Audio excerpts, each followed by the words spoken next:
Hi guys! At dahil 32nd anniversary promo nga ng Potato Corner ay talaga namang napabutol tayong bumili ng french fries. First to us 127 pesos only ay meron ka ng mega fries at meron siyang kasamang free regular fries.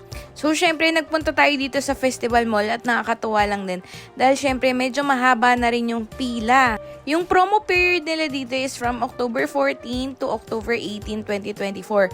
So, syempre, pasok na pasok dahil syempre may sahod ay talaga namang magpabudol ka na dito mga bi. Syempre, no, choose your fighter. Gusto mo mega, giga, tera. Ayan, kapag talagang good for sharing, I bet na bumili kayo ng tera fries. So, syempre, pipili pa rin kayo ng mga different flavors. Yung pinili ko dito is yung white cheddar and sour and cream. Syempre, no, ang bilis lang nila mag-serve. Tapos, ang bilis din maluto ng french fries. You can never go wrong talaga sa Potato Corner. Sobrang sarap, ang crispy. Tapos, hindi pa tinipid sa powder. Nako, sobrang perfect.